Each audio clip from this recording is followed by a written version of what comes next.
Merry Christmas po. Happy New Year. Kasi December na po eh. Ito yung pagdiriwang na napakahaba. Pag narinig na po natin yung BER, September, October, November, December, yun ang katapusan. So, ito yung pagdiriwang na napakahaba dahil nag-aano po tayo, yung inaalala po natin, yung pagdating ng ating Panginoong Jesus, yung kanyang kapanganakan, ano po. Kaya, napakaganda ng BER. Pasko na yan. Kaya, Merry Christmas po sa ating lahat. Ang atin pong call to worship ay manggagaling po sa Psalm 99. Sabi po rito, awit ng pagpupuri sa dakilang Diyos. Si Yahweh ay naghahari, mga tao'y nanginginig.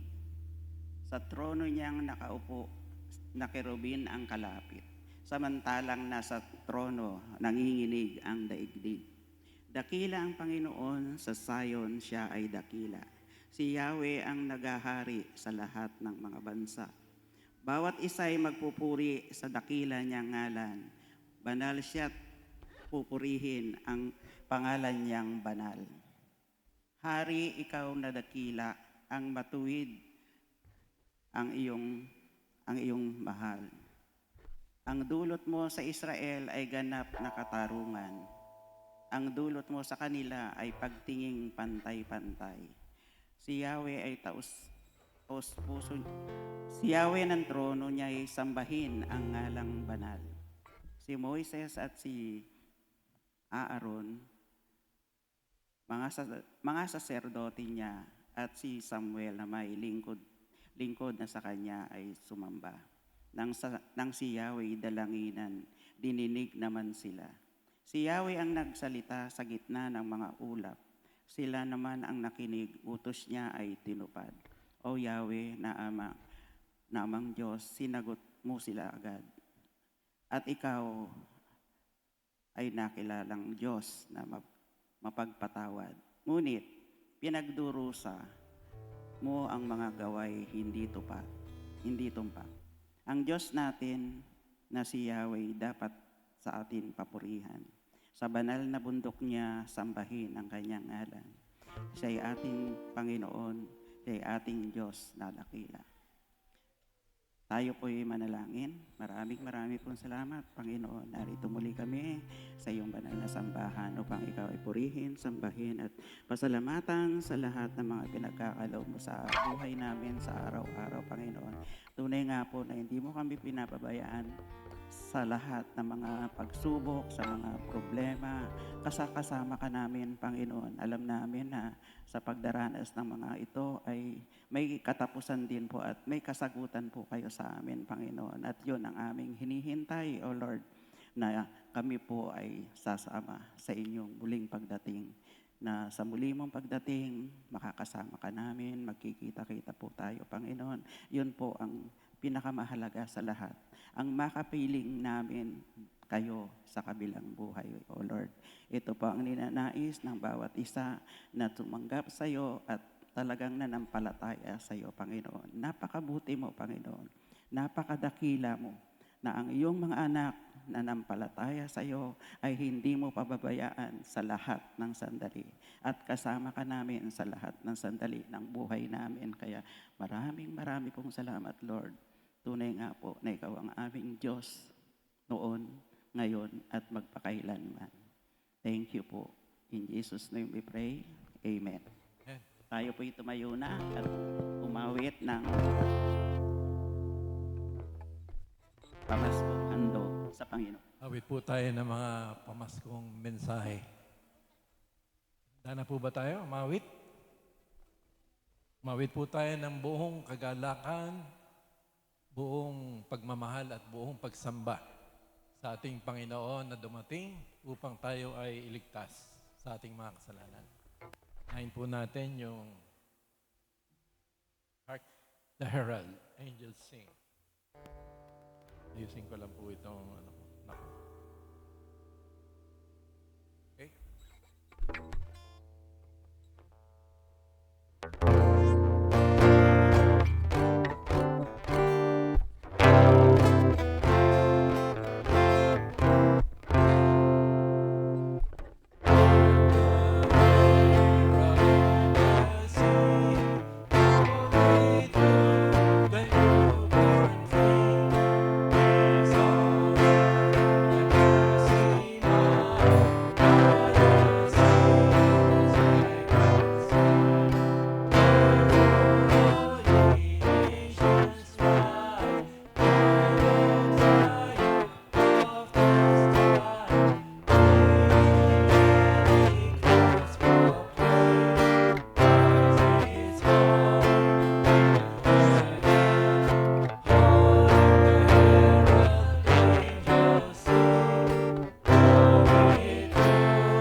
child is this?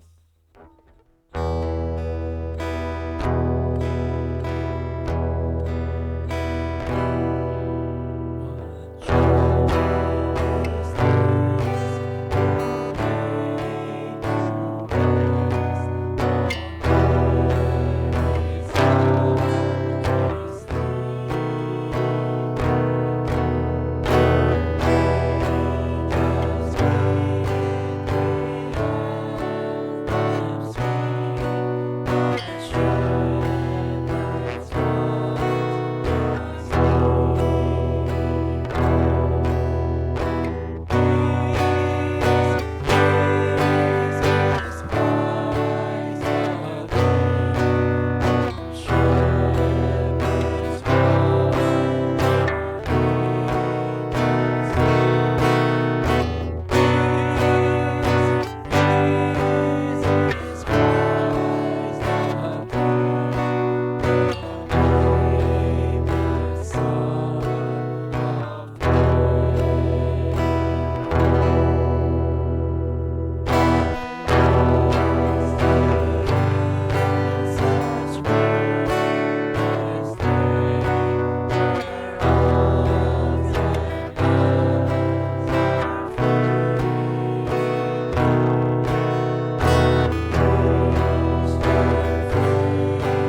so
maraming salamat po. Sunod natin yung silent night. Silent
O Diyos, Panginoon, Diyos na pag-ibig, na dahil sa iyong pag-ibig ay iyong pinadala ang iyong bugtong na anak upang kami na mga makasalanan na patungo sa kapahamakan ay hindi na mapahamak sapagkat siya ang nabayubay sa krus upang magbayad ng aming mga kasalanan.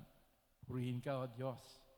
Nawa po itong Christmas season na ito at maging sa bawat araw na aming buhay ay nandun po yung mensahe ng anghel ng mabuting balita na ikaw ay dumating at ikaw ay aming naranasan ang iyong biyaya ng pagliligtas.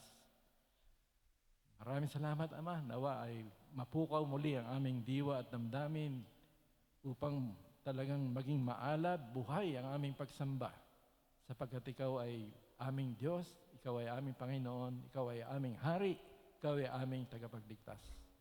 Naalay namin ang buong pananambahang ito sa pangalan ni Jesus na aming Panginoon. Amen. Amen.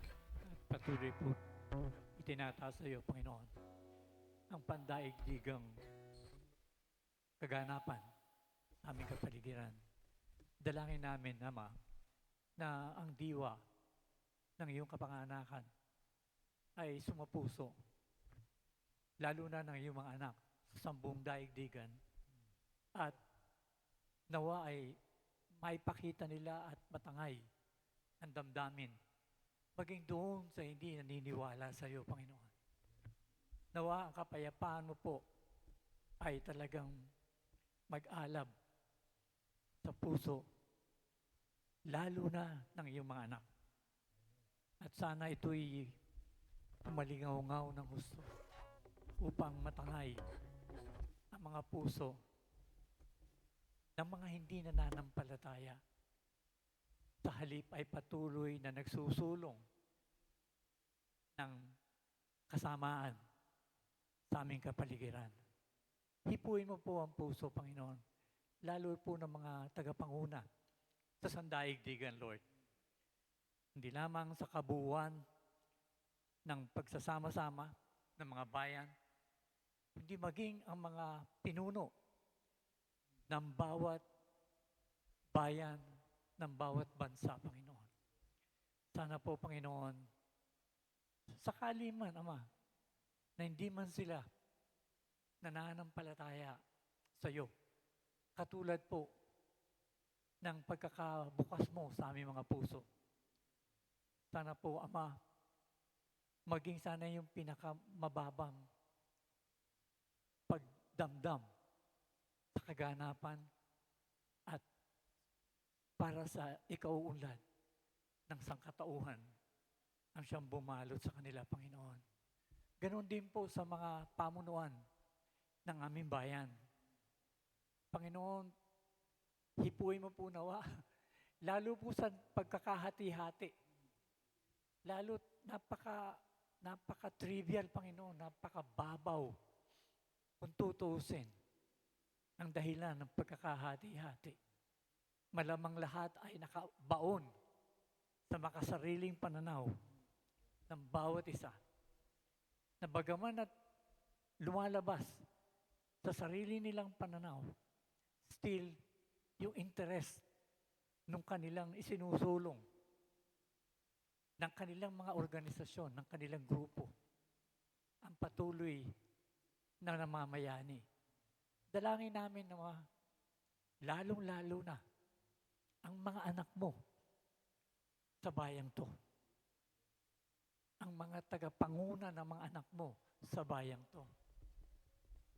Buksan mo po ang isip nila at puso, naway hindi silang matangay ng kanilang kapaligiran.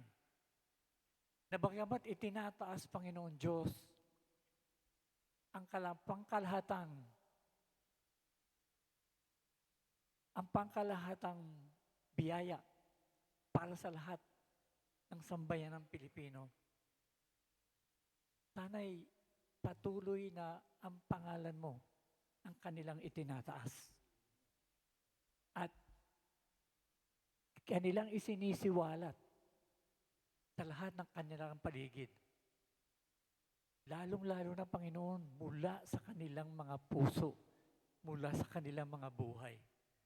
Sana makita nila to, Hindi lamang sa kanilang mga bibig, hindi lamang sa mga propaganda sa paligid, kundi yung tunay na pag-ibig mo, Panginoon. At dito din ipinananalangin namin ang simbahan mo dito sa lugar na ito, ang BCFC, Panginoon. Kalakip, Lord, na aming pasasalamat na patuloy mo kami binibiyayaan ng iyong presensya at ng mga pagpapala mo.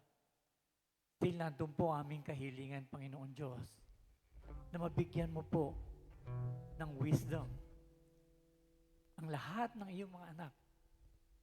Hindi lamang yung mga dumadalo dito sa kasalukuyan, kundi maging ang aming mga kapatid na malayo sa aming kalagayan, sa aming lugar.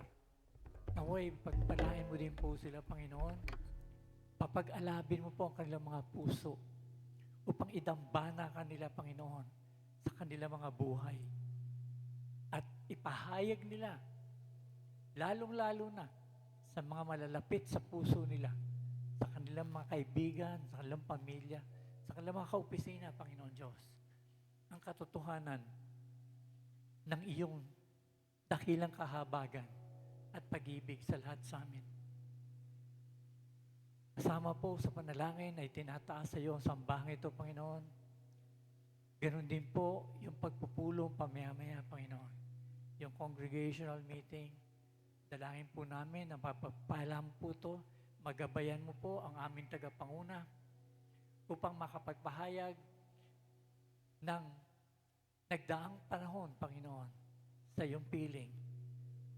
At Lord, maihain din naman nila yung planong inilagay mo sa puso nila para sa darating na panahon. Lord, tulungan mo po kaming lahat. Buksan mo po ng husto ang aming mga puso at ang mga tainga. Hayaan mong marinig namin, madama namin, masalat namin. Di lamang ang tinig mo, Panginoon, kundi ang iyong presensya sa aming kalagitnaan. Maraming salamat po. Sa ngalan ni Jesus sa aming panalangin. Siya'y nawa.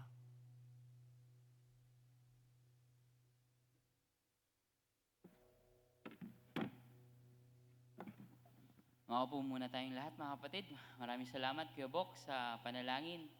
Pastor Pong, sa pamaskong mga awitin na nagbibigay sa atin ng paalala na alam natin, sinasabi lagi ng mga Pinoy, araw-araw ay Pasko. Pero sa dami ng mga pangyayari sa mundo at kahit sa buhay lang natin, nakakalimutan natin yung pagmamahal ng Diyos at yung biyaya niya sa pamamagitan ng pagpapadala, ng pagpapahayag ng kanyang pagmamahal sa pamamagitan ni Kristo Jesus, na siyang sa atin na kapag dumarating yung panahon ng Kapaskuhan, ay napapaalalahanan tayo ng lahat ng yon. At sana nga, ng Pasko ay hindi pa rin nabubura yung talagang totoong dapat naaalala natin. Sa dami ng mga nangyayari sa paligid, dami ng mga pananaw, dami ng salita, actually, yun ang isa sa mga dapat nating pagtuunan. Dahil nandito tayo sa panahon ng ating pananambahan na magpapalit na naman tayo ng tema. But this one is the summary of everything that we have learned, but at the same time, pushing forward sa kung anong nasa harap natin while proclaiming the gospel. And tamang-tama palagi na ang ating nilalapat sa tuwing December ay yung pagpapahayag ng Ebanghelyo, dahil dito rin mas bukas ang maraming tao tungkol sa kapanganakan, at hindi lang yun. Sa mismong pagkatao, sa mismong mensahe ng Panginoong Jesus. Mga kapatid, we are in the time in history where we are most crowded by information. Naniniwala po ba kayo dyan? Na ito yung panahon na talagang sobrang lunod na lunod ng mga tao sa information. Lahat na ng klase na informasyon. Kasama na dun yung misinformation, false information, disinformation.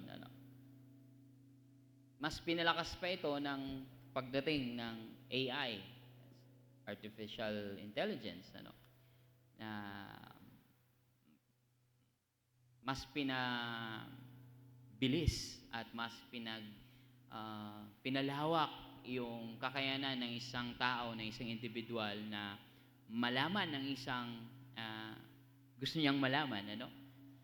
Nakakalungkot lang dahil yung iba ginagamit yung AI sa kalokohan, ginagamit yung AI sa mga kung ano-anong bagay na hindi nag-explore sana tayo sa kung paano ito mas magagamit sa kabutihan.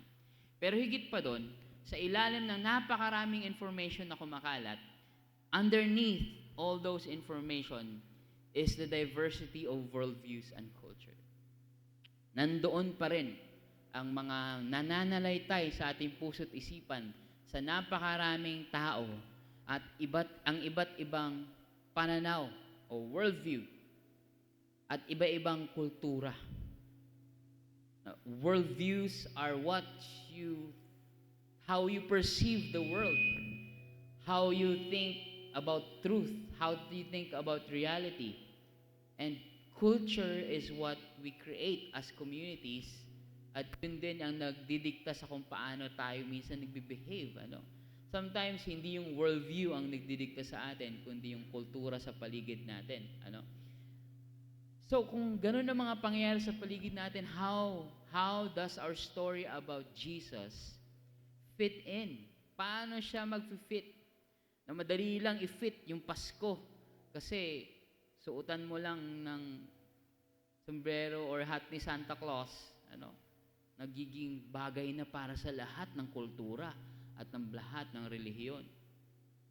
But that's not Jesus. How do you preach about Jesus? How do you tell people about Jesus sa mga panahon na to? That is our theme. And that is also our message for today. We will start the theme, Evangelism in a Pluralistic World. Evangelism in a Pluralistic World, yan po ang ating tema sa December. Ano po ba ibig sabihin ng pluralistic? Well, it comes from the word pluralism. And it comes from the root word plural. Diba? Alam niyo yung kung anong plural.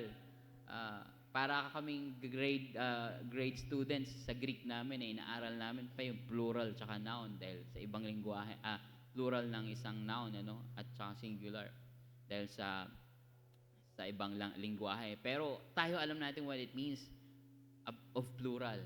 Pero pag sinabi na muna ng pluralistic or pluralism,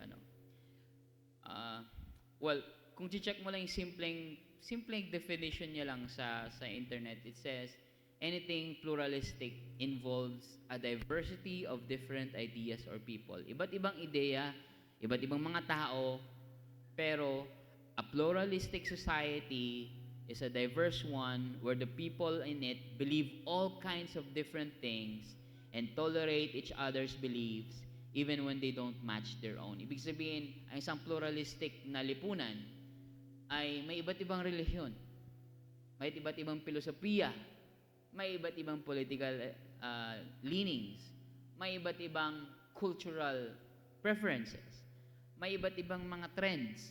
So I think if you really define pluralistic in a general sense, ang ibig sabihin lang nito ay iba-iba na mga pananaw sa buhay at realidad. Iba-ibang pananaw na pwedeng pinanghahawakan mo, iba't ibang pananaw na pwedeng dinidikta sa'yo, o iba't ibang pananaw na pwedeng nakakasalumuha mo sa paligid. Because we are in a pluralistic society. Of course, hindi itong standard, kasi lagi sinasabi na Philippines is a Christian nation, sabi nila. Pero, totoo lang, we're also a bit pluralistic. Hindi kasing pluralistic ng West o ng buong mundo, the rest of the world, but we are also pluralistic in a sense na iba't iba ang nakakasalumuha natin. And dito sa pluralism, ini-insist dito yung tolerance, meaning hindi ka dapat magsisensor ng ibang mga pananaw. And coexistence, ibig sabihin, hayaan mo sila na mag-exist sa paligid mo. And as much as possible, you can work together. for common cause like kalinisan ng kapaligiran, kaayusan mga ng mga sistema na pinapakinabangan natin. So tolerance and coexistence. Na para sa akin, at I think para din naman sa dapat nating isipin na tolerance and coexistence are neutrally good things. Maraming mga pagkakataon na kailangan natin ng tolerance at mahalaga ang coexistence. Hindi ka pwedeng war freak. Hindi ka pwedeng laging may gustong kaaway o lagi kang galit sa mundo o hindi ka makasundo ng mga tao. We have to learn to coexist at the very least. However, mga kapatid, although napakaganda ng tolerance and coexistence for me, there are many things that are wrong in this world. Maraming bagay sa mundong ito na mali. Tama? And if we're asking the Bible kung ano yung mga mali, nandyan yung kasalanan. Nandyan yung kasamaan. Nandyan yung kamatayan. Ang kamatayan, sinasabi nating normal and natural at nagagamit ng Diyos sa kabutihan. Pero sa totoo lang, resulta din yan ng kasalanan at kasamaan. There's death because in the very beginning, we fell into sin, as the Genesis stories remind us. So, may kailangang i-address na mga pangit na bagay sa mundo. Mga masasamang pangyayari sa mundo. Mga makasalanang bagay na sumisira sa kabutihan ng mundong ito at ng bawat isa. And on top of that, may utos sa atin ng Panginoong Jesus. Jesus commanded us saying, "Go and make disciples of all nations, baptizing them in the name of the Father and of the Son and of the Holy Spirit." Itong mahalaga, teaching them to obey everything I have commanded you. So, merong pluralistic society, pero merong gustong isulong ang Panginoong Jesus. Of course, hindi ito masama ang isinusulong ng Panginoon. Kung makikita mo kung ano mga tinuro ni Jesus, kung ano ipinapahayag ni Jesus nung siya'y nandito, it is always for the good of the people.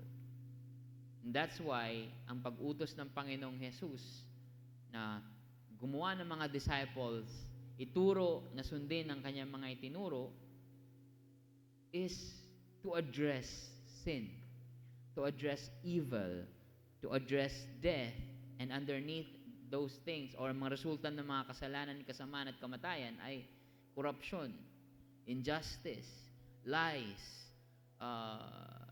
broken relationships, sicknesses, mga diseases, mga hatred, prejudices, lahat yun, mga resulta ng kasalanan, resulta ng kamatayan, resulta ng kaaway, kasamaan. And the gospel of Jesus needs to be proclaimed. Yung balita tungkol kay Jesus na siya ay naghahari at may dalang grasya, pagpapatawad, pagmamahal, ay siyang dapat nating ipahayag para magkaroon ng kabutihan, pagbabago, kaligtasan ang mundong ito. To create goodness in this world, we must preach the gospel regardless of how pluralistic our society is. So, balik ako sa tanong, ano mo nga ba ipapahayag ang Panginoong Jesus? Sa iba't ibang mga relihiyon, sa iba't ibang mga filosofiya, sa iba't ibang mga political ideology, sa iba't ibang mga kultura, iba't ibang mga pananaw. Tignan natin si Apostol Pablo. Dahil sa panahon niya, hindi na bago sa kanya ang ganitong konteksto, ang isang pluralistic society. Let us turn to Acts chapter 17. Hilingin ko po kayong lahat na tumayo. Basahin po natin ang isang kwento sa Biblia ng pagpapahayag ng Ebanghelyo ni Apostol Pablo na siyang ating paghuhugutan ng mensahe sa umagang ito na magbibigay sa atin ng instruction how to do this, to answer the question of how to preach Jesus in a pluralistic world. Acts chapter 17 po, sa totoo lang, napakaganda basahin ng buong Acts, especially itong Acts chapter 17. Pero we will start doon na sa 16. Verse 16. Acts chapter 17, verse 16. Mahaba-haba ito hanggang katapusan. Pero I'll try my best na iksian lang yung mensahe kahit 5 points po yan. Acts chapter 17, verse 16. While Paul, dito na ako sa computer pala. While Paul was waiting for them in Athens, he was greatly distressed to see the city was full of idols. No? Nakita ni Paul, napakaraming mga idols. So, he reasoned in the synagogue with both Jews and God-fearing Greeks, as well as in the marketplace day by day with those who happened to be there. A group of Epicurean and Stoic philosophers, pluralistic, began to debate with him. Some of them asked, "What is this babbler trying to say?" Others remarked, "He seems to be advocating foreign gods." They said this because Paul was preaching the good news about Jesus and the resurrection. Then they took him and brought him to a meeting on the Areopagus, where they said to him, "May we know what this new teaching is that you are presenting? You are bringing some strange ideas to our ears, and we would like to know what they mean." And then parang bumubulong si Luke na sumulat na Acts sa verse 21, "All the Athenians and the foreigners who lived there spent their time doing nothing but talking about and listening to the latest ideas." Pluralistic.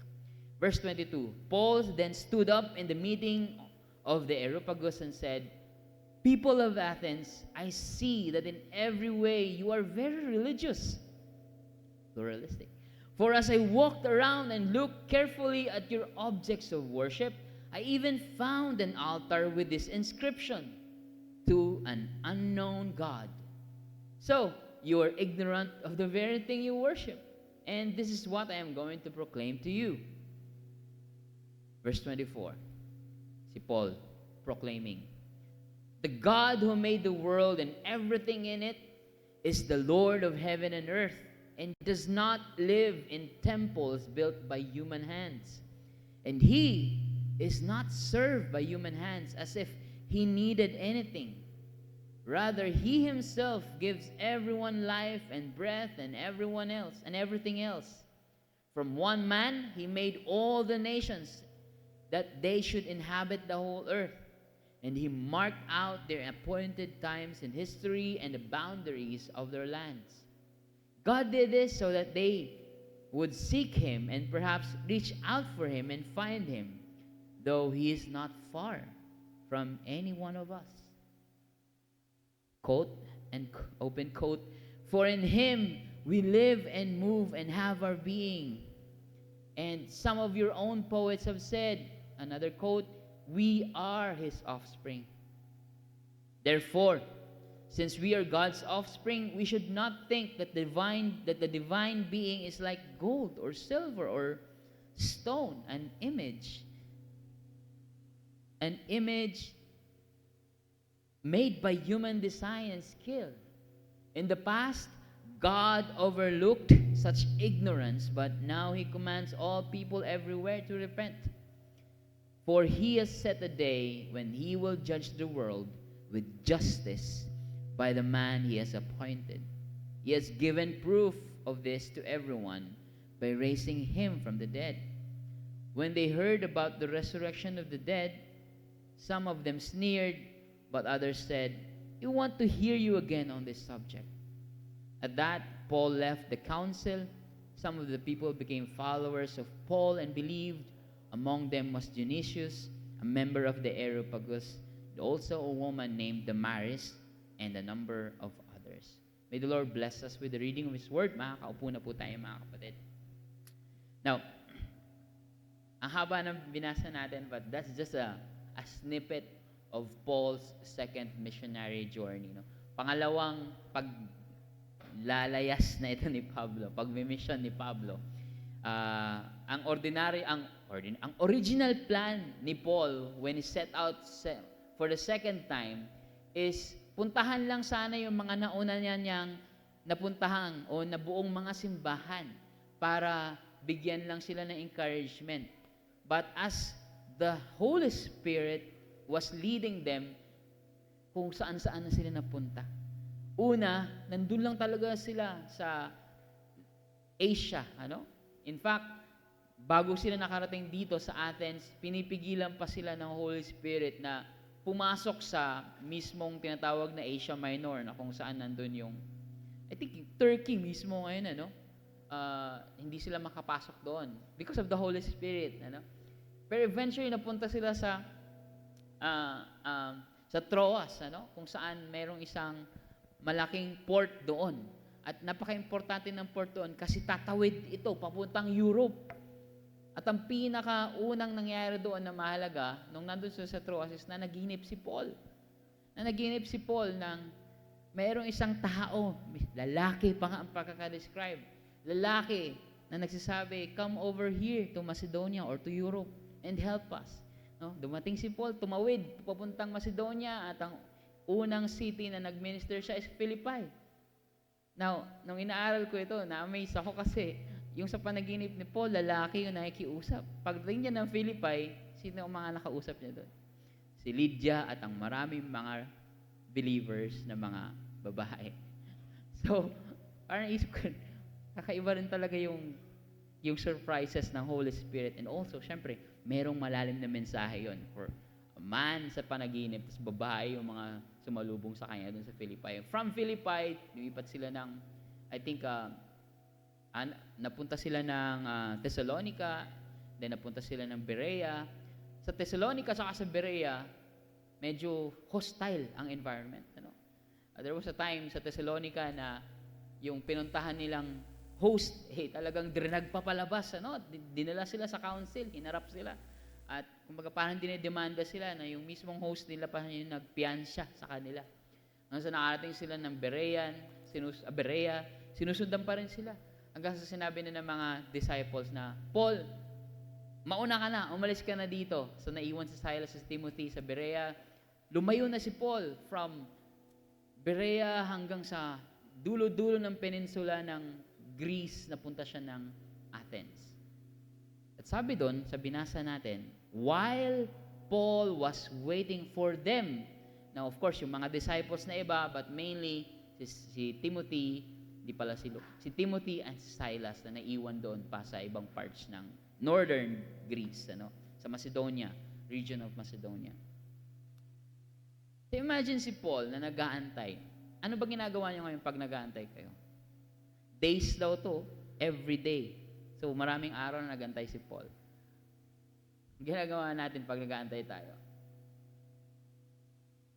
Magsishare nga lang tayo, kailangan may gagawin tayo. May hawak tayo.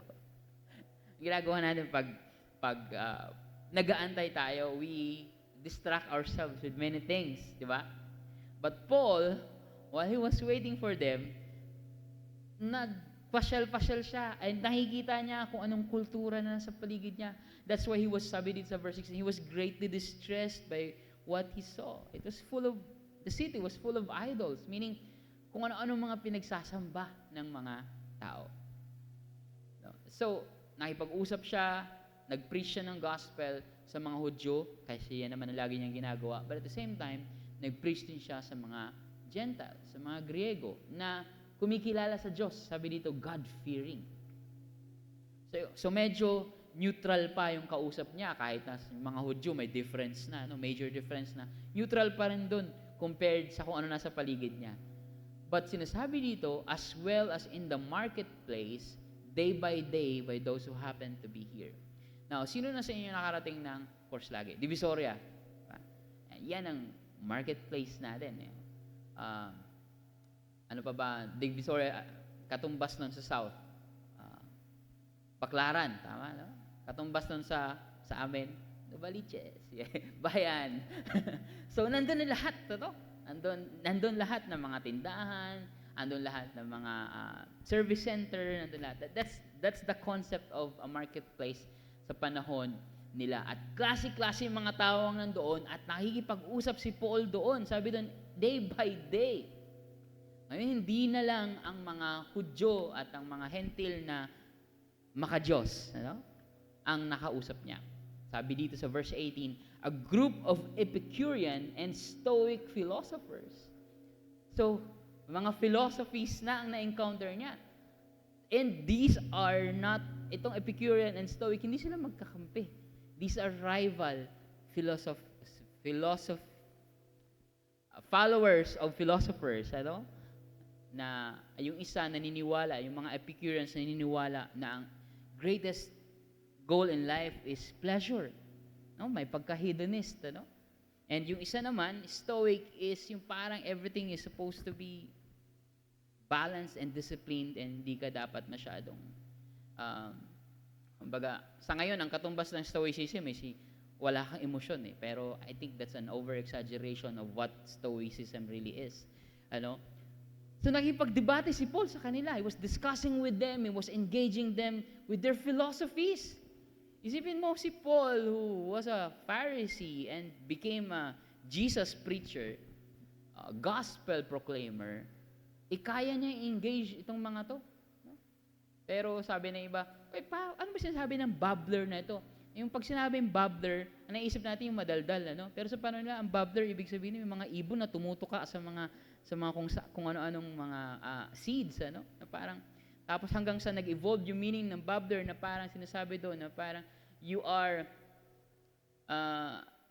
advocating for ideas na natutunan mo hanggang sa naging masama pa lalo ang ibig sabihin nito na parang pag sinabing babbler sa kanila is may sinasabi kang mga magagandang ideya pero hindi sa'yo nag-originate pero inaangkin mo na sa'yo.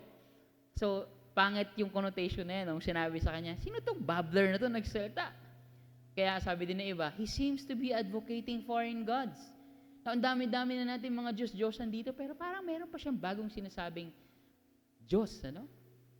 They said it, sabi sa verse 18, because sabi nga, si Paul was preaching the good news about Jesus and the resurrection. Dahil dinala siya. Hinatak siya. I mean, of course, politely. Kasi they always love, sabi sa verse 21, they spend their time doing nothing but talking and listening about the latest ideas. No? So, dinala si Paul. Mula doon sa marketplace, na kung saan klase-klaseng mga pananaw, dinala siya sa Areopagus. Yung Areopagus, mga kapatid, is like mga elders ng isang lipunan.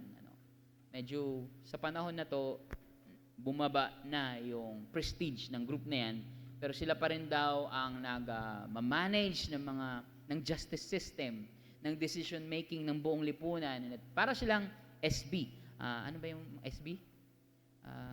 Sa LGU? Sangguniang Bayan. Yan. Sila yung nag-discuss ng mga policies. But at the same time, dahil nasa Athens ka, sila din yung mga nag-investigate ng mga bagong idea. Now, kapag napatunayan nila na walang kwenta yung ideya mo, baka maipakulong ka pa. Kasi nagkakalat ka ng fake news. So, ganun katindi yung pagkakataon ni Paul ngayon. Pero kapag they think na okay naman yung sinasabi mo, hindi necessarily maniniwala sila, pero your opinion is valid or your preaching is good, but we need cash. I mean, pero okay naman pakinggan yung mga ideas mo. Then they will let you go. Ano? So, ganun ang opportunity na meron si Paul sa Areopagus. It's like, wala naman siyang plano talaga na mag-preach sa isang local government unit and philosophers, educators, teachers, preachers of other gods. And in fact, yung reason bakit siya napunta doon is dahil malapit na sila makulong or muntik na sila makulong ng pangmatagalan sa Thessalonica, sa Berea. So it was a series of unfortunate events that brought Paul to Athens. Pero pagdating ni Paul sa Athens, hindi siya nagpatinag. He was still there. So mga kapatid, I'll go back to my question. How do we proclaim Jesus to a pluralistic world? Let's go to Paul. How did Paul preach the gospel in a place where many kinds of people hold to many kinds of religious beliefs hold to many kinds of philosophies, hold to many kinds of sciences, and to many other kinds of social values, and many other kinds of ideas, and many other kinds of political stances. Pluralistic society. That was Athens back then. Wala man silang AI sa panahon na yan. Pero grabe. Grabe ang pag-uusap, pagkatuto, pagbabasa, pagdidiscuss sa mga ideya, filosofiya, relihiyon, politika, mga bagay na mahalaga o hindi mahalaga sa lipunan, mga katotohanan o hindi katotohanan. Paano ginawa ni Paul? Anong matututunan natin? Pag binasa mo, actually, marami. Napakadami sa iba't ibang aspeto. But I would like to focus on 5 things. Napatingin siguro kayo, 11:53 na. 5 things. Mayroon pa tayong congregational meeting, but I'll be fast. Ang focus ko dito, mga kapatid, is yung pagiging equipped ni Paul sa lugar na pinuntahan niya. Now, take note, aksidente. Wala namang aksidente sa Panginoon, pero practically speaking, aksidenteng napunta si Paul sa Athens. At hindi rin niya balak pumunta talaga doon, pero nakapag-antay siya ng matagal na panahon. So, wala sa picture ni Paul na makausap niya yung mga taga-Athens. Ang klase-klaseng mga filosofiya at mga reliyon ng mga tao. But when he was there, ang bilis. Napunta pa siya agad sa Areopagus. And he was given the opportunity to proclaim Jesus in the local government unit of Athens, the city of Athens. At that time, hindi na ganun ka-glorious ang Athens, but still, it's a prominent city. It's a very remarkable city sa panahon nila. Para kang nasa New York, kung nasa US ka. Or nasa Quezon City, may bias, Nasa Quezon City ka kung nasa Metro Manila, the City of Stars. Nasa sentro ka ng isang makasaysayang sibilisasyon o lungsod. And yet, ilang araw lang, napunta ka na sa local government unit at nakapagpahayag ng Ebanghelyo. What can we learn from Paul? When it comes to, again, hindi lang ito marami tayong matututunan, pero ang focus ko sa umbang ito, how was he ready to talk about it? To talk with people. Number 1, be closely observant of the people and culture around us.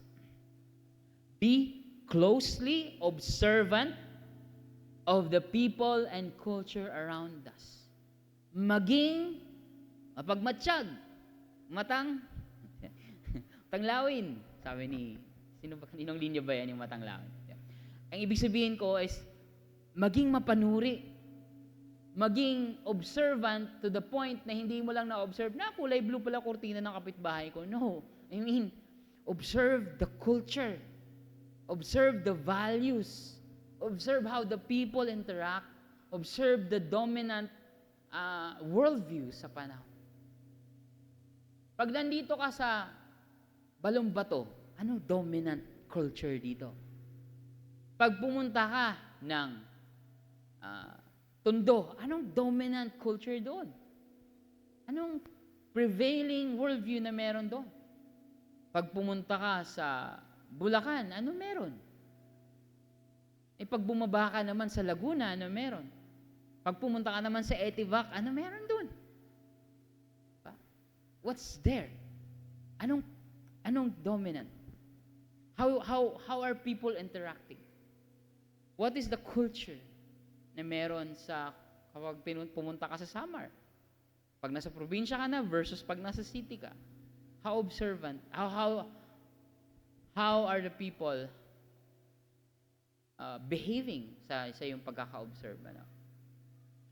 Paul was like that. Sa mga unang araw pa lang, alam na niya kung anong nagbibigay sa kanya ng kurot sa puso niya. He was distressed, greatly distressed, to see that the city was full of idols. O baka isipin natin, yun lang yung pinuna niya. Hindi eh. Kasi he was able to find people na mga Hudyo. He was able to identify yung mga God-fearing Greeks. He was able to talk to Epicureans and Stoic philosophers. Mga kapatid, gusto nating ipahayag ang Panginoong Jesus. Tama po ba? Gusto mong ikwento ang mabuting balita sa mga tao na nasa paligid mo. Amen ba? Kilala mo ba yung mga taong kausap mo? Kilala mo ba yung mga taong gusto mong bahagian ng Panginoong Jesus? Kwentuhan ng balita. And we have here from our brothers and sisters from Canada, mas lalong alam na alam nila what it means to have a pluralistic society in Canada where it's becoming a melting pot of different cultures. Diba? I have a good friend from another church in Canada na siya nag-i-interview ng mga medical workers coming from different places. At tinuturuan niya mag-English with medical terms. Ano? So, people are coming in and out, people are mixing in together, and you have the internet, you have artificial intelligence. How observant are you? You want to tell about Jesus sa internet? Gusto mag-share? How observant are you about the internet? You don't even know. Baka hindi mo alam kung ano ibig sabihin ng algorithm eh.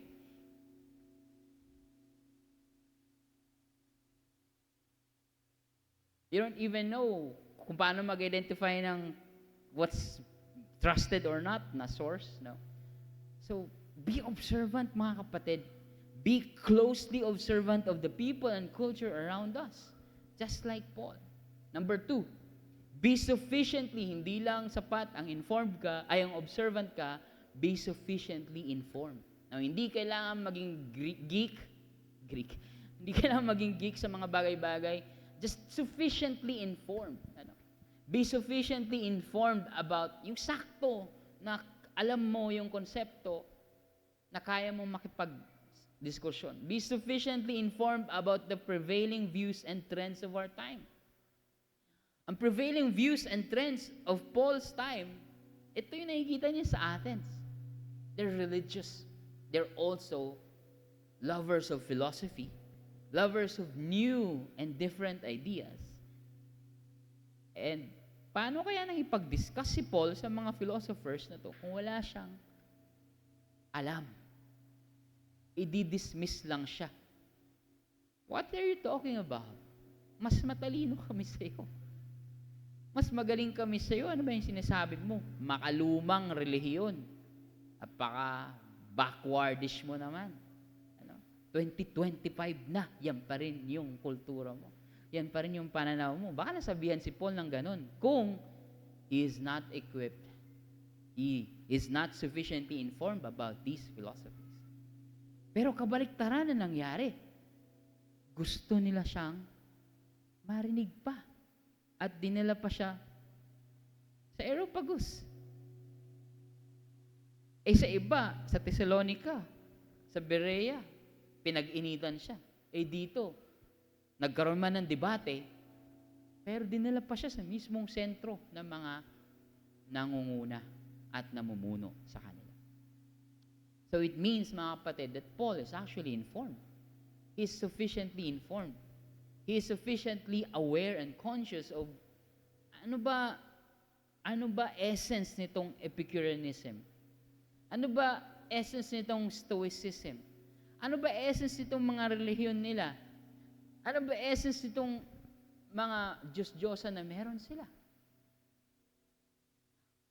If we are not able to understand the prevailing views and trends of our time and just quickly dismiss them as makamundo, hindi ko na aaralin yan, hindi ko na alamin yan, ayoko na makinig yan, dyan, then baka we will be insufficiently informed when we discuss with people. Alam niyo mga kapatid, sa pinakamahalagang hanapin kapag makipagdiskusyon tayo sa ibang mga hindi mananampalataya. Common ground. Kung wala kang common ground, para lang kayo nakikipag-ispadahan. Bakit ito? Bakit ito? Naghahanapan lang kayo ng busa sa mali. The same way kung paano nag-uusap ngayon yung mga tao sa social media, you will not be effective in proclaiming the gospel. But Paul sought for common grounds. He understood Epicureanism. He understood Stoicism. He understood the philosophies of his time. He understood the religions of his time. Galit na galit siya.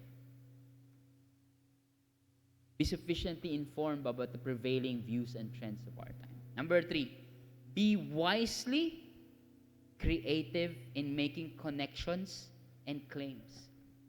Be wisely creative. Maging madiskarte in a good sense. Creative, no? Matalinong mag-isip kung paano makagawa ng connections and claims. Marami akong nakikita ngayong mga tao nagpo-post sa social media, puro claims. Walang connection.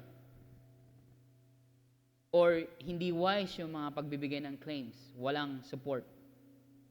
Hindi rin wise yung pag-rate ng connections, basta atake lang agad. But Paul, he was wise. He was creative. He saw isang rebulto na walang patungan ng rebulto na walang pangalan. Ay walang nakapatong, walang Diyos. Pero may Diyos. Meaning unknown para sa mga kanila. Nakalak pa yung character to the gamers here. Hindi pa na-unlock yung character ng God na yan nila so to the unknown God. And they worship that God. Sabi ni Paul, this is a connection. I can now make a claim based on this. Sabi pa niya sa mga magagaling sa evangelism, springboard, no? Launching pad. Doon siya nakahanap ng connection. Of course, he was well aware. Hindi pwedeng basta-basta ka lang gumagawa ng connection na hindi ka naman informed. No? But he made a connection and he made a claim na this unknown God, ipapakilala ko sa inyo. Kilala ko to. This is my claim. My claim is that this God made the world and everything. No, this Athens is a free city. It maintained its freedom as a city kahit na nasa loob siya ng isang Roman Empire. But even if it's a free city, it is under the rule of the emperor of their time, meaning they know a king. They have a king.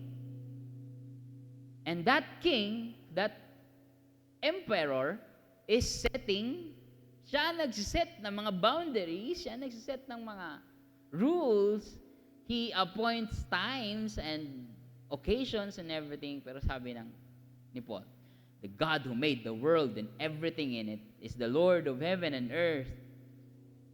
There's a king who rules everything, over everything, who owns everything, who created everything. At wala siya dito sa mga templo-templo. I mean, nandito, kasi nasa lahat siya. Pero, hindi siya nakakulong dyan. He does not live in temples built by human hands, sabi ni Paul. He is not served or crafted by human hands. As if may kailangan siya, nagugutom siya, nauuhaw siya, hindi. Siya mismo, sabi ni Paul, He Himself gives everyone life and breath and everything else. He is creative in making connections and claims. Now, from here, sa verse 3, babalikan ko itong number 1 and 2 na clearly observant and sufficiently informed. That's why he can be creative in making connections and claims. And that's why I'm saying na si Paul is very informed of the philosophies of his time. Kasi nag-quote pa siya.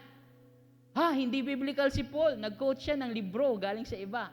Nag-quote siya ng author na hindi Kristiyano. Nag-quote siya ng mga philosophers. At nag-quote siya, ito yung kinote niya. For in Him we live and move and have our being.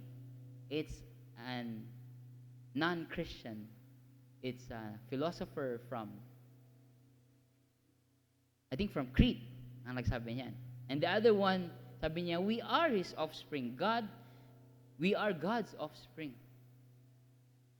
That's another philosopher from another place. And it's not from the Bible. He quoted two philosophers.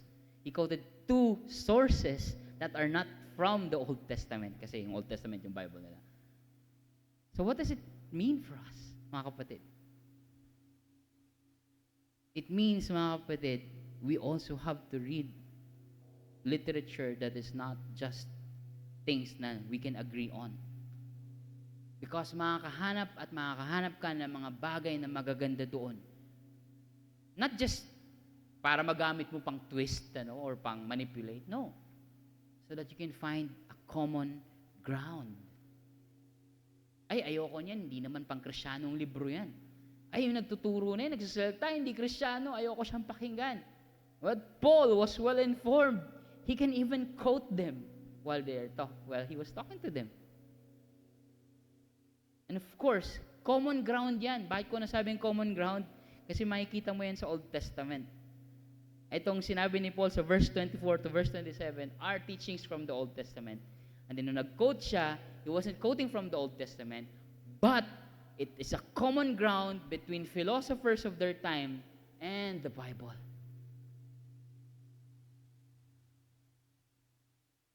Are we that wise and creative in making connections, mga kapatid? But are we first sufficiently informed? Ano ba mga usong pananaw ngayon? Ano ba yung mga pinag-aaralan ng mga kabataan ngayon? Ano ba mga binabasa ng mga tao ngayon? Ano ba mga pinapakinggan nila? Sino ba mga podcast ang pinapakinggan nila? Sila Makoy Dubs o si Boss o ano ba? Gusto mo doon ka ba sa mga pumapodcast o yung mga or gusto mo na medyo mas malalim? Are you listening to them? Are you informed to them? Now, I'm not saying this so that you can just do it alone, mga kapatid. I'm saying this because we are a church. Not everyone has to listen to everything, but we can learn from one another. There should be a place for conversations in our church about things that are happening in the world. Of course, hindi yung masyadong lagi na lang tungkol sa politikang magulo, Hindi ganoon, minsan nakakaano na yun, hindi na siya nakaka-shape ng critical mind, minsan paulit-ulit na lang at wala namang patutunguhan. There are many other things, good things that we can talk about. Sometimes politics as well, pero wag naman yung masyadong parang the negative aspect of talking about politics, but more healthy na mga bagay. Healthy na mga views sa mundo. Healthy na pag-uusapan that we can learn from them and find common ground as well. I can talk about all day sa mga bagay na pwede nating matutunan. Currently, ang mga pinapakinggan ko, maliban sa geopolitics, is anthropology. Now, anthropology is very, very related sa Bible, but it's not being taught by the Bible itself, yung mga categories. And very, very important na pinag-uusapan siya sa mundo. Anthropology. And under anthropology, there is cultural anthropology, there's language, literature anthropology, there's yung paghuhukay ng mga artifacts. Archaeological anthropology, and there's more. There's even what they call pastoral anthropology, the movement of people, not pastors. That's something that I'm also interested in. Bakit? Kasi people listen to people who are informed about anthropology. And personally, I want to understand the Bible through the lens of anthropology as well. Kasi the Bible is written by people. Of course, it is ultimately written by God. But these are written by people in their own context and societies, meaning they have their own anthropologies as well. And people na gusto mong kausapin, ay gusto mo ring maintindihan. So, mahalaga yung anthropology. It's a literature na hindi mo necessarily matututunan from the Bible, but it's very important. I'm not saying hindi siya mahanap sa Bible. There are things na mahanap mo sa Bible. But as a subject, learn from it and understand people. No, the prevailing sciences of our time. No? What do non-believers think about how the world exists, or how the world began, or what is the future of this world? Diba? What is happening? What is climate change? How do we take care of this environment? Huling-huli ang maraming Kristiyano sa usapin na yan. And the world is judging us of being selfish dahil gusto lang natin pumunta sa langit at wala pa tayong paki sa nangyayari sa mundo, especially sa kapaligiran natin, sa kalikasan. I'm not saying we are those kinds of people here, but I'm saying in general, people think that Christians do not care. Because we don't know. We don't know about those things. Naniniwala pa tayo sa mga nagsasabi na wala tayong paki dapat dyan, ano? So it's really sad that we Christians should understand the world more than anyone else. Because our God is the one who created this world. Yun ang sinasabi ni Paul. God who made the world and everything in it. Now, if you are not observant, if you are not sufficiently informed, if you are not creative in making connections, then you can't really be, number 4, be bravely clear in proclaiming the gospel. Na pinagsama ko yung brave kasi ang tapang ni Paul dito to really go straight and talk to people about this, and clear in proclaiming the gospel. Matapang na malinaw. Hindi yung matapang pero magulo. Matapang pero malinaw siya. He was clear kung anong gusto niya i-communicate, and he also was very wise in making or in selecting yung mga dapat niyang sabihin. He was aware kung anong mas mag-hit sa mga to. And as we can see, may mga nanampalataya sa dulo ng chapter na ito. He was not saying things na unnecessary offensive. Marami magsasabi, Christianity is offensive naman talaga. Totoo naman. Pero kailangan ba maging unnecessarily offensive by being impolite, by being so aggressive, by being so, alam mo yun, walang galang makipag-usap, mayabang, laging siya ang pinakamatalino. You know, if you are that way in talking about Jesus, then you are unnecessarily offensive. The gospel by itself is offensive. Kaya nga, pagdating dito sa dulo, marami ding hindi naniwala. Kasi the gospel by itself is offensive talaga. Si Jesus ang hari. The emperor is king. That in itself is the core offensive message. If Jesus is Lord, the emperor is not. Pero Paul was very bravely clear with his message in proclaiming the gospel. Kaya ba natin yun, mga kapatid? Can we be brave but clear? Hindi yung brave lang. Hindi rin yung clear lang, pero hindi rin naman tayo brave, makipag-usap, diba? But be bravely clear. Matapang na malinaw. Kasi yung matapang, pero hindi informed at hindi rin maayos pumili ng kung anong gusto niya sabihin, you will just be taken as aggressive and arrogant by people. So nag-a-adjust ka pala. Oo naman, dapat. Si Paul nag-a-adjust eh. Si Jesus nga nag-a-adjust din sa mga kausap niya eh. Meaning, hindi siya bumabagay na parang kailangan niya mag-compromise. He will adjust his conversation with the people he talks to. Basahin niyo John chapter 3, John chapter 4, John chapter 3, si Nicodemus ang kausap ni Jesus. John chapter 4, yung Samaritan woman ang kausap ni Jesus. Was he talking about the same thing? Yes, but did he talk about it the same way? No. Because these are different people.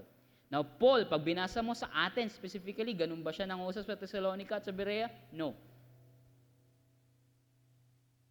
He was clear still. And he was brave still. Handa siya makulong. Nakulong na siya dito ng ilang beses bago pa nakating sa Athens. Nakulong na siya sa Philippi. Ikukulong pa siya doon sa Thessalonica. Nabugbog na siya sa ibang mga bayan. He was brave, but he was bravely clear.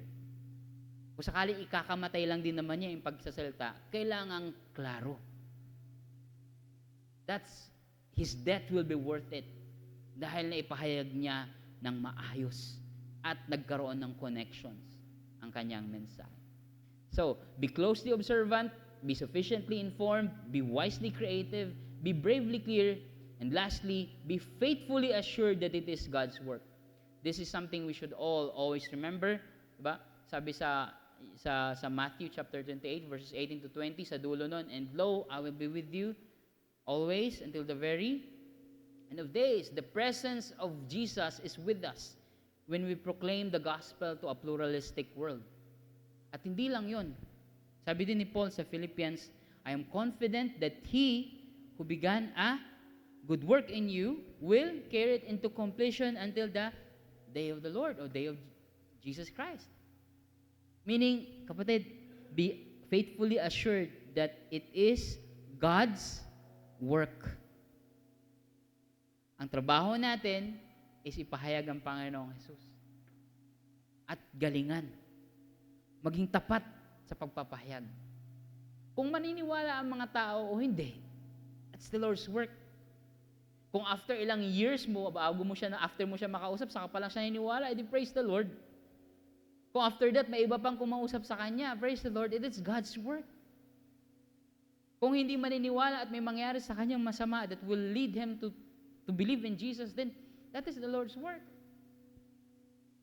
Be confident, be faithfully assured na ikaw, ginagawa mo yung trabaho mo ng tapat. Ginagawa mo yung commandment ng Panginoong Jesus to proclaim Him. Then we are faithful by how they do it. Observe natin si Jesus. Jesus was also observant. Jesus was also informed. Si Jesus din nagko-quote din ng non-biblical sources. Jesus was wisely creative. Pinaka-creative sa lahat, Jesus. Jesus was bravely clear. Hindi lang siya tapang-tapangan. He chooses his battles as well. You know? He was bravely clear and he was also assured that it is God's work. So was Paul. Mga kapatid, napakaraming klase-klaseng pananaw sa mundong ito. Ang trabaho natin ay maging tapat sa pagpapahayag. Hindi natin trabaho yung pilitin silang maniwala. Hindi tayo kailangan mag-overboard into being violent, being arrogant, nang makita sa atin na palaaway na lang tayo sa social media, sa kapitbahay, sa komunidad. Kahit pa gaano ka mag-quote ng verses ngayon, kahit gaano pa mag-share about the gospel sa newsfeed mo, kung pag-scroll nila sa timeline mo, ang dami mong mga sinasabing ibang bagay na negatibo. Mga kapatid, sorry, they will not listen to you. I'm saying this to you now. I know it. Kung hindi mo alam, you should observe how people react to you. People are not listening anymore. People have many things to listen to. Mas gusto nilang pakinggan yung maraming bagay kaysa sa'yo. Especially if you're not making connections. Especially if they don't think you understand them. Especially if sa tingin nila hindi ka makasabay sa kanila. So we should help one another, mga kapatid, in this area. There are many things to understand about this world. This world that God created. We should understand this and the people around us because to them we are called to preach the gospel. So I'll end with 5 C's. Conscious, creative, courageous, clear, confident. Be conscious, be aware, be observant, be creative, be wise, be intelligent, be courageous, be brave, be confident, be clear. Be clear in sharing the gospel. Huwag mo na haluan ng kung ano-ano pa.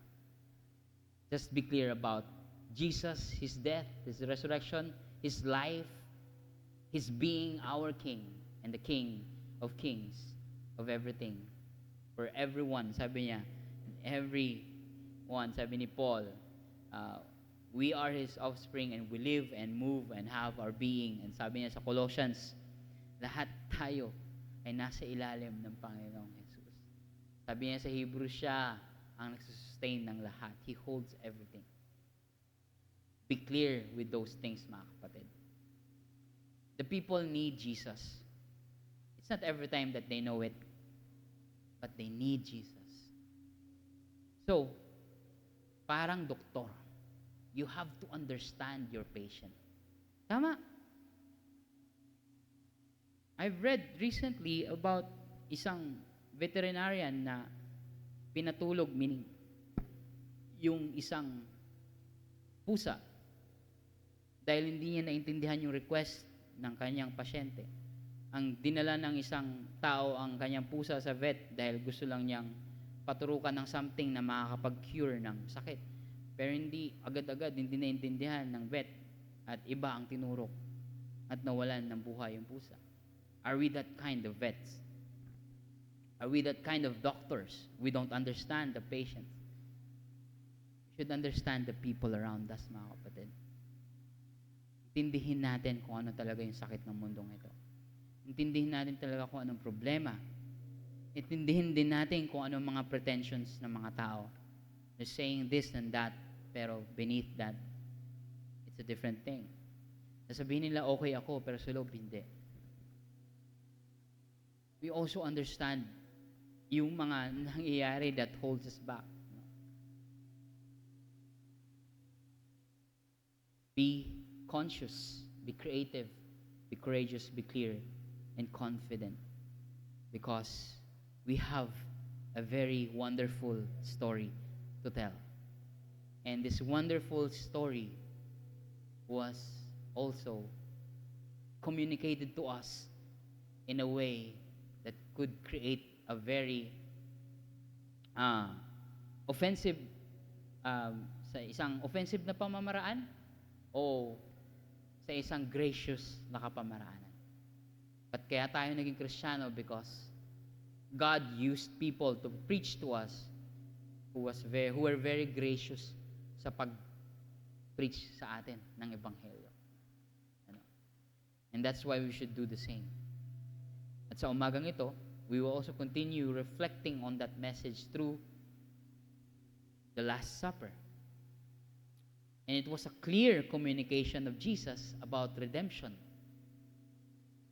about family, about covenant, about trusting in Him by taking Him in to our lives, using a very, very common symbolism. Ano yun? Pagkain. Jesus understood when He talked about His sacrifice.